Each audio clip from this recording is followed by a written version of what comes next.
C'est une équipe d'enseignants en classe de seconde qui s'est trouvée en difficulté par rapport à leur public, par rapport à leur pratique pédagogique et qui a voulu travailler ensemble, de travailler avec les élèves, de faire apprendre aux élèves, de mieux faire réussir leurs élèves. On n'avait pas forcément des grandes notions en sciences de l'éducation et le fait d'y avoir travaillé grâce au projet, ça permet aussi d'avoir une autre vision de son métier et c'est quand même aussi un aspect important, je pense, pour plusieurs d'entre nous. En étant enseignant, on penserait que la pédagogie et la didactique sont maîtrisées.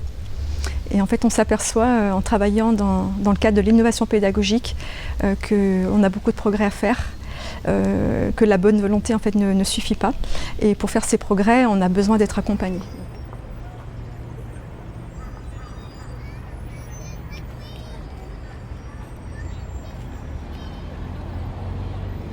Suite à des difficultés qu'on avait eues avec des classes de seconde, où on était vraiment arrivé un peu au bout de ce qu'on pouvait supporter, de ce qu'on pouvait faire en l'état, où on s'est dit à plusieurs qu'on aurait aimé expérimenter d'autres méthodes pédagogiques et que de toute manière les choses pouvaient difficilement tourner plus mal qu'à ce moment-là. Quand je dis plus mal, c'était des élèves en échec complet, voire en décrochage, des conflits permanents dans la classe. Les chercheurs de l'ENFA souhaitaient travailler sur la manière dont on passait d'un groupe à une équipe réellement. Donc on leur a un petit peu servi de cobaye dans cette expérimentation-là. Ça nous a quand même aidé parce qu'on avait des regards extérieurs, qu'ils ont aussi parfois débordé un petit peu en nous donnant quelques conseils pédagogiques. Et ça a duré au moins 3 ans. Et on a aussi demandé l'appui à l'inspection de l'enseignement agricole pour là encore avoir un regard sur ce qui avait été fait. Donc cet appui est arrivé, mais finalement assez tardivement. Et en même temps, on a eu l'opportunité de monter le dossier pour véritablement l'expérimentation innovation. À partir du moment où c'est un besoin qui est ressenti par les équipes, un besoin de formation, un besoin d'accompagnement dans un travail comme celui qui est conduit dans le groupe diversification pédagogique, c'est d'abord de répondre à ce besoin. C'est de répondre à ce besoin en donnant du temps, en aménageant les emplois du temps, en donnant du temps aux enseignants pour faire ce travail-là, en trouvant aussi les moyens qu'ils soient accompagnés, comme ça a été le cas cette année avec la Bergerie nationale. C'est aussi accompagner les équipes dans le travail. Alors, je me suis inscrite dans ce projet d'innovation pédagogique pour plusieurs raisons. Donc première raison, je constatais que les élèves étaient de plus en plus hétérogènes à l'intérieur d'une même classe. Deuxième raison, c'est que l'équipe de direction était très ouverte sur cette innovation, diversification pédagogique. Et troisième raison, j'avais des collègues qui, dans une classe de seconde, avaient décidé de faire la diversification pédagogique et j'étais intéressée par ce qu'elle faisait. Et donc j'ai décidé de rejoindre cette équipe pour m'inscrire dans ce programme.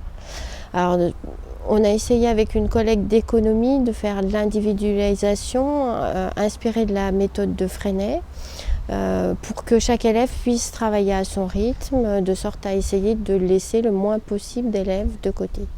L'innovation pédagogique a commencé pour moi dans le cadre d'un casse d'art, le casse d'art Lusco, pour lequel participait l'établissement de Sivins. Les livrables étaient des scénarios pédagogiques. Et donc ça m'a amené en fait à considérer le volet pédagogique de la transition agroécologique auprès des jeunes. Mon rôle d'animation dans le projet, ça a été d'essayer de maintenir un rythme régulier de réunions. Pendant longtemps, on a fait quand même beaucoup de réunions.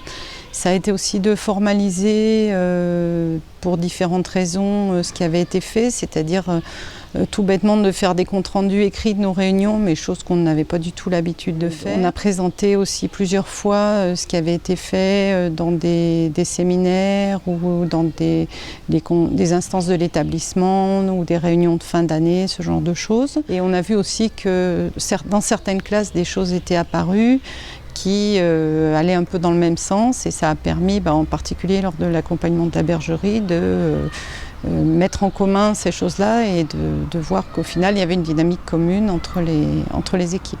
Alors l'équipe AXE dans laquelle j'étais inscrite a rejoint le groupe Innovation Pédagogique puisqu'on se posait des questions de mutualiser les temps d'apprentissage et puis voir comment les matières pouvaient rentrer en inter- et pluridisciplinarité autour d'objets communs. Alors le fait d'être en expérimentation, ça a apporté plusieurs choses. D'abord, le côté institutionnel qui fait que ça donne une certaine légitimité. Ça, c'était, je pense, important parce que ça n'a pas toujours été le cas et ça nous a quelque part un petit peu sécurisé. Et puis aussi le fait d'avoir ce projet-là, ça permet de souder une équipe, voire des équipes. Et le fait d'avoir une équipe soudée, pour nous, c'est vraiment ce qui nous motive aussi parce que dans notre pratique de tous les jours, il y a beaucoup de moments où si on n'avait pas été une équipe soudée, je pense que ça aurait été beaucoup plus compliqué. Et au final, on a essayé de faire en sorte que dans l'équipe, personne ne reste isolé. En fait, chacune individuellement, on a essayé des petites méthodes différentes, ou en tout cas au moins sur une séance ou une séquence. Et ce qui fait qu'on avait quand même régulièrement des réunions en équipe pédagogique et on discutait de nos expériences, mais on discutait simplement entre nous, on essayait de voir un peu aussi ce que faisaient les autres pour essayer un peu de s'inspirer. Et puis on essayait, surtout quand on avait rencontré un problème, de s'aider mutuellement, d'essayer de se trouver des solutions. On n'arrivait pas toujours à en trouver, c'était pas toujours évident. Donc l'idée en fait c'était de nous donner des apports théoriques et ces apports théoriques permettant d'avoir des outils, mais des outils qu'on aurait compris, pas seulement qu'on aurait uniquement appliqués à des situations pédagogiques. Donc l'apport théorique, ça a pris quand même un certain temps. Effectivement, depuis 1 an, on est accompagné par la Bergerie nationale, ce qui nous a apporté beaucoup de choses. Déjà un regard extérieur, éclairé, parce qu'ils nous ont apporté des outils pédagogiques pour analyser nos pratiques que l'on n'avait pas du tout. Et puis voilà, du coup on a pu faire plusieurs analyses de pratiques, ce qui nous a apporté beaucoup parce que je pense que de chaque analyse on peut retirer quelque chose pour soi qui nous permet de progresser, de réfléchir sur nos pratiques. L'accompagnement par la Bergerie nationale a permis d'obtenir en fait des outils pour évaluer les situations pédagogiques. Donc se poser les questions des savoirs visés par la situation, mieux identifier les situations, mieux impliquer les matières concernées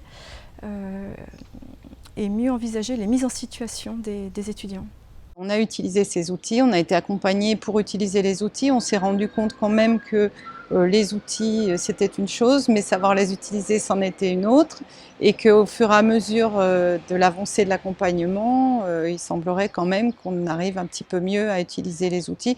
Le but pouvant être d'arriver à l'autonomie des équipes, mais il semblerait qu'il faille encore un petit peu d'accompagnement pour qu'on puisse voler de nos propres ailes. Alors, d'une manière générale, les analyses de pratique, c'est quelque chose qu'on apprécie beaucoup avec les collègues. En particulier, ça se fait dans un climat de bienveillance qui fait qu'on n'hésite pas à y retourner. Certains collègues l'ont déjà fait plusieurs fois. Alors, on en faisait avant, quand on était dans l'expérimentation, on était suivi par l'ENFA, mais on n'avait pas finalement d'outils théoriques et on se contentait en quelque sorte de discuter entre nous de nos pratiques, ce qui était déjà un pas important à notre avis. Depuis qu'on a l'apport théorique, on a l'impression quand même, il me semble, qu'on a plus d'efficacité dans ce qui est proposé, plus d'efficacité dans l'analyse et qu'au final, on peut plus s'en tirer parti dans le quotidien. Alors l'analyse de pratique permet d'étudier une situation pédagogique qu'un enseignant a vécue et qu'il souhaite partager en équipe pour avoir un regard extérieur. Donc il explique comment il a vécu la situation, comment il l'a pensée en amont, comment les choses se sont réalisées et les résultats attendus.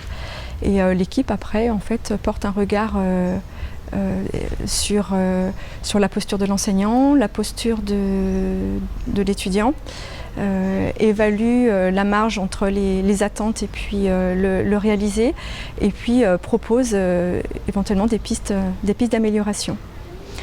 Donc on prend prétexte d'une situation pédagogique d'un collègue, mais finalement tout le monde en tire profit. L'idée étant aussi qu'on puisse faire des analyses de pratique dans n'importe quelle matière et que n'importe quel collègue puisse en tirer quelque chose pour sa propre pratique. Donc déjà, d'être obligé d'écrire à une personne comme si elle allait nous remplacer, parce qu'en fait c'est ça le début de l'analyse de pratique, ça permet de beaucoup réfléchir à ce qu'on fait, de décrire, et puis ensuite donc tous les échanges qu'on peut avoir avec les collègues ou les personnes de la bergerie, c'est toujours aussi enrichissant. Et après, donc, c'est nos collègues avec les outils pédagogiques qui analysent notre pratique. Et c'est pareil, de ce qui ressort, de ce que pensent nos collègues qui ont toujours fait ça dans la bienveillance, et ça c'est important. Tout ce qui ressort de ce que disent nos collègues, ça nous apporte forcément quelque chose aussi. Et puis ensuite, on a la vue des personnes de la bergerie qui nous apportent encore plus de choses, puisqu'ils nous apportent encore des nouveaux outils pédagogiques d'analyse qui nous permettent en fait de nous affiner aussi sur nos propres analyses. Il ne s'agit pas de juger la personne, voire même peut-être de juger le travail. Mais en fait, on est là pour progresser ensemble en équipe. La difficulté en fait que je rencontrais sur cette partie, sur la relativité du mouvement, c'est que souvent les élèves retenaient un exemple, mais n'avaient pas une notion du concept. Et ce que j'ai appris de l'analyse de pratique, c'était l'importance de schématiser les concepts et donc de l'avoir fait en amont des élèves bien sûr, et puis de le faire aux élèves petit à petit, et que c'était important pour clarifier les choses. Pour eux, c'était important, chose que je faisais pas. Je le reconnais. Donc maintenant, je sais qu'il va falloir que j'essaye de voir dans les programmes quels sont les concepts fondamentaux qui sont utiles aux élèves, et puis que j'apprenne à les schématiser, ce qui n'est pas toujours évident.